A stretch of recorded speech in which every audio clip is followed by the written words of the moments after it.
मुनीर भट्टी साहब, वकला की अक्सर फर्टर्निटी को हम फॉलो भी कर रहे हैं, कुछ गेस्ट हजरात भी हमारे साथ थे, उनसे भी बात हुई। मुनीर मलिक साहब की भी एक स्टेटमेंट आ गई, सीनियर वकला तहरीक के रहनुमा भी रहे हैं।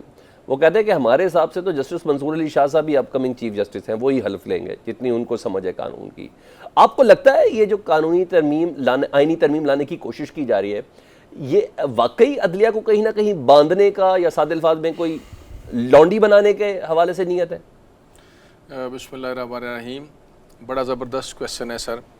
सबसे पहले तो मैं इस बात पे बड़े अफसोस का इजहार करता हूँ कि पहले जो इस वक्त आप जिस मनसब की बात कर रहे हैं वो मैं समझता हूँ एक बड़ा सैक्रेड मनसब है, और पूरे पाकिस्तान की जो अदालती निज़ाम है वो पूरी दुनिया में इतना इम्पोर्टेंट होता है कि इंसाफ की फराहमी जो है वो लोगों को जो है वो एक रे ऑफ होप दिलाती है।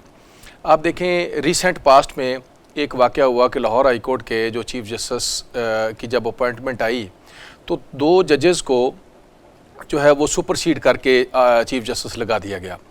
तो जस्टिस बाकर नजफ़ी साहब को और जस्टिस शुजात अली ख़ान साहब को, तो उस जब हमें टीवी पे और मुख्तलिफ लोगों ने पूछा कि इसमें जैसे आज आप क्वेश्चन कर रहे हैं, तो हमारे जो इल्म में बात थी वो यही था कि एक अल जहाद ट्रस्ट केस है और दूसरा असद केस है।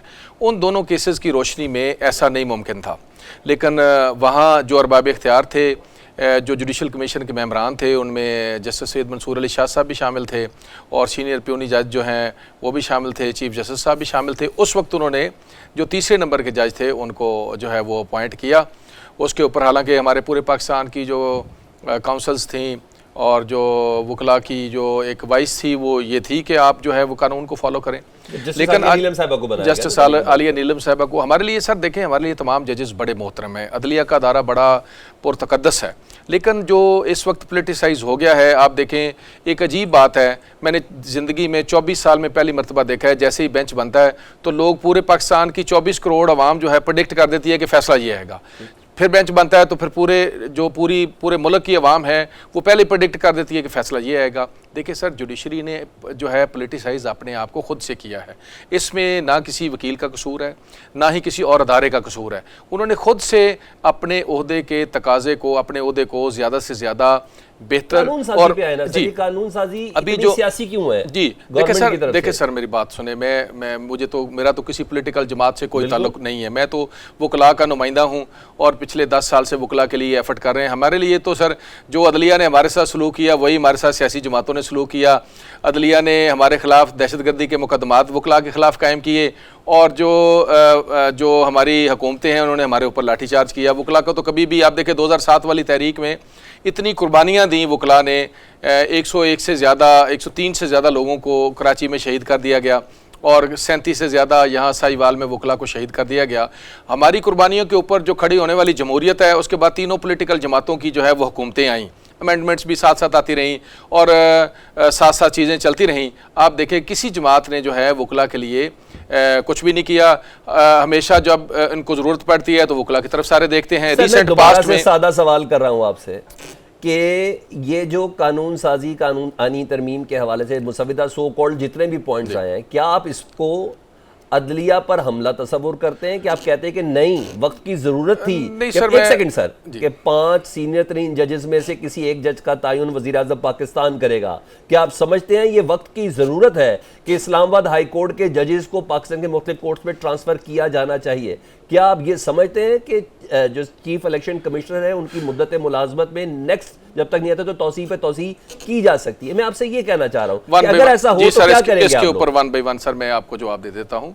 देखिए सर, आप साथ वाले अदारे में जो आपका फ़ौज का अदारा है उसमें आप 3, 4, 5 लोगों में से, बल्कि 3 लोगों की अभी भी हम रिसेंट पास्ट में जो चीफ ऑफ आर्मी स्टाफ हमारे अपॉइंट हुए उनकी 3 लोगों की समरी भिजवाई गई और उसमें से किसी एक को जो है वो प्राइम मिनिस्टर ऑफ पाकिस्तान ने जो है वो उसको किया। एक अदारे में इस तरह से चल रहा है। इसी तरह से अगर आप ये समझते हैं कि सीनियरिटी का फिटनेस को अगर आप उस असूल के तहत हैं, जैसे आपने लाहौर हाई कोर्ट में चीफ जस्टिस साहिबा को तैनात किया, तो फिर तो मैं ये समझता हूँ कि आपको दूसरे अदारों में भी फिर इक्वलिटी जैसे आर्टिकल 4 और 25 है डिस्क्रिमिनेशन नहीं करना चाहिए।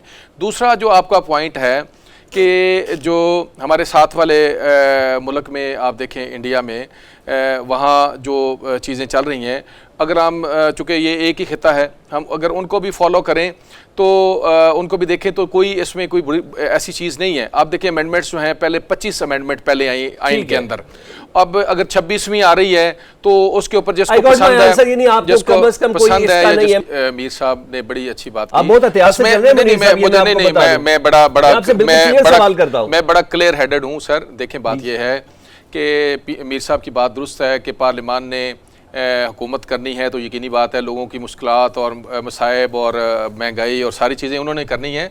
लेकिन मुझे ये बताया जाए कि ये जो कानून साजी है और आइन में तरमीम है, ये किसने करनी है? मैं समझता हूँ पूरी दुनिया में किसी भी पार्लियामेंट का, किसी मुल्क की, किसी स्टेट का फेलियर सबसे बड़ा ये है कि उनकी तवज्जो लेजिस्लेशन की बजाय फरोई काम के ऊपर होती है। मैं समझता हूँ मैं अर्ज कर नहीं सर, मैं देखिए सर, देखिए एक ड्राफ्ट आ गया अभी तो वो कौन सा ड्राफ्ट अभी ये देखे सर मेरे पास है, ये मेरे सामने पड़ा हुआ है। साहब क्यों नहीं ऑन कर रहे? मैं देखिए सर, देखिए पीटीआई क्यों नहीं ऑन कर रही? छोड़े सर, ऑन डिसऑन का मसला नहीं है इस वक्त मसला ये है कि वो ड्राफ्ट असेंबली के अंदर डिस्कस होना चाहिए। सर, ये और जो प्रोविजन सर मैं कहता हूं जी, जो आपको उसकी प्रोविजन मुनासिब ना लगे उसको डिस्कार्ड करें और जिसके ऊपर जिनके ऊपर आपका कंसेंसस उसको पास करें। ये जरूरी नहीं है कि पूरे का पूरा ड्राफ्ट आप स्क्रैप कर दें। इसका मतलब है फिर पार्लियामेंट का तो काम ही कोई नहीं है। पार्लियामेंट तो फिर जाए जाके गलियां नालियां बनवाए और इसका ना किसी एमएनए को इलेक्ट करने का फायदा है। सर जब तक इस मुल्क में लेजिस्लेशन बेहतर नहीं होगी, आज मैं और आप और 24 करोड़ बदकिस्मत अवाम 1898 का क्रिमिनल प्रोसीजर कोड पढ़ने के ऊपर और उसके ऊपर अपना निज़ाम इंसाफ बेस होते हुए जो है बदकिस्मती से फेस कर रहे हैं।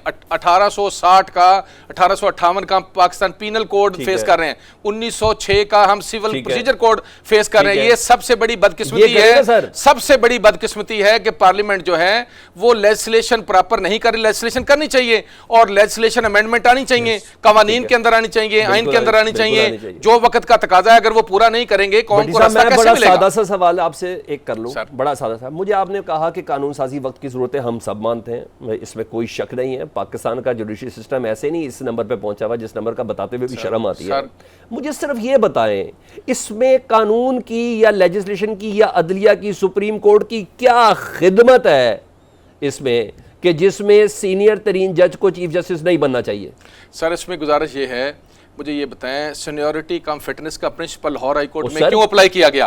क्यों अप्लाई किया गया? सारे इसके सारे नॉर्म्स को उन्होंने अल-जहार ट्रस्ट केस को वायलेट किया, इसी तरह से असद केस को ट्रस्ट जो है वायलेट किया। कौन से कानून के तहत जो है दो सीनियर्स को? सर जुडिशल कमीशन में। क्या जुडिशल कमीशन का मेंबर आप और मैं थे? जुडिशल कमीशन के जो मेंबरान है आर्टिकल 209 जो उसके अंदर लिखा हुआ है कि कौन कौन जो है जुडिशल कमीशन का मेंबर होगा, आप सबको पता है। चीफ जस्टिस होंगे, सीनियर जो 2 सुप्रीम कोर्ट के जजेस होंगे, सीनियर 3, फिर एक रिटायर्ड जज होंगे सुप्रीम कोर्ट के, फिर वजीर कानून होंगे, दोनों वजीर कानून होंगे और 4 अब सर देखें बात यह है, बिल्कुल होने चाहिए। मैं इसलिए कहता हूं, देखिए सर ऊपर पार्लियामेंट्री कमेटी थी पहले, जुडिशल कमीशन के फैसले को वो डिस्कार्ड कर सकती थी, पहले इख्तियार था। हमने ये कहा, जो अभी मीर साहब ने कहा, मैं बात एक लम्हे के लिए सर, पार्लियामेंट्री कमेटी जो है, जो मीर साहब ने बात की, मैं उस बात से एग्री करता हूं। किसी पॉलिटिकल फिगर को, एमएनए एमपीएस को, प्राइम मिनिस्टर को नहीं पता होता कौन सा जज कितना जो है कॉम्पिटेंट है, कितना ऑनेस्ट है, वो रेलिवेंट लोगों को ही पता होता है। इसके लिए जब 18th अमेंडमेंट आई थी तो मैंने चैलेंज किया था 18th अमेंडमेंट के उस पार्ट को जिसमें मुनीर हुसैन भट्टी वर्सेस फेडरेशन ऑफ पाकिस्तान का केस लगा था। हमने कहा था कि पार्लियामेंट्री कमीशन जो है उसका अख्तियार जो है वो बेमानी होना चाहिए। जुडिशल कमीशन जिसमें रेलिवेंट लोग हैं वो बताएंगे कौन सा जज कितना कॉम्पिटेंट है। तो आज अगर उसकी फॉर्मेशन जो है वो मुनासिब नहीं है, जिसमें ज्यादा आप देखें कि उसमें मोस्ट ऑफ द जो मेंबर हैं वो जुडिशरी साइड पे हैं, वो अपनी मर्जी करते हैं, बाकी मेंबर जो है बार काउंसिल के नुमाइंदे जो हैं वो बिल्कुल बेमानी हैं, वकला की रिप्रेजेंटेशन को माना ही नहीं जाता।